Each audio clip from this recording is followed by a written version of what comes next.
Today's episode zeroes in on a pipeline failure that wasn't caused by the fluids we normally blame. No sour gas, no high water cut, no failed corrosion inhibitor program.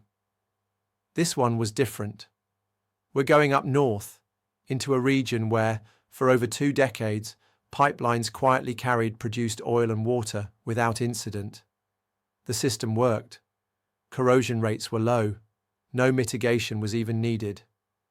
Then, September 2020, a single well restarted after a 90-day shut-in, and within meters of the lease boundary, a pipeline failed. Now let's break this down. At first glance, the pipeline looked fine. The steel was clean. No widespread internal corrosion.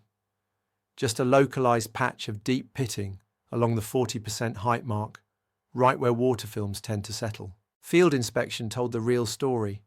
Black, sludgy debris. It was everywhere, coating the pipe wall, trapped in low spots. It wasn't from the formation fluids.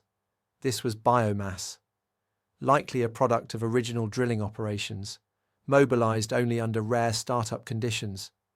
And that's the key. The pipeline didn't fail from years of service. It failed from one single episode, when sludge from a shut-in well got pulled into the line and stuck around long enough to accelerate corrosion to 80 times the normal rate. That's not just fast, that's catastrophic. Here's what made it worse. This line couldn't be pigged. So that corrosive debris, it had nowhere to go. And it's not just a one-off.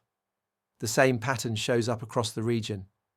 Failure clusters tie back to townships with horizontal wells that tend to surge on startup, lifting sludge into gathering lines where it can't be removed.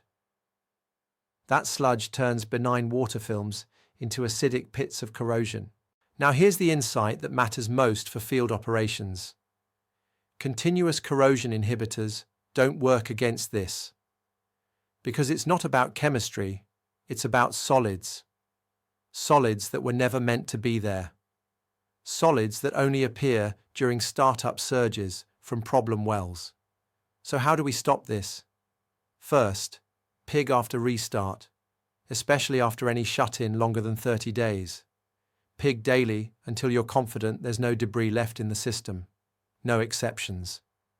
Second, adopt condition-based prevention.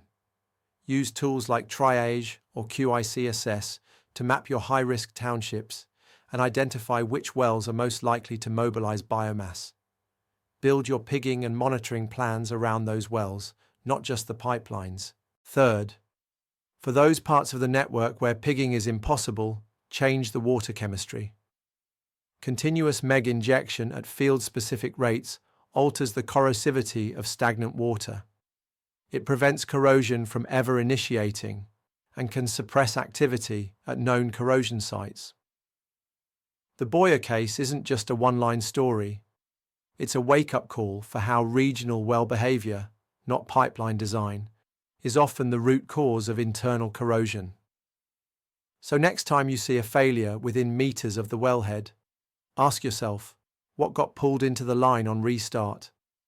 And if the answer is biomass, remember, it only takes one surge.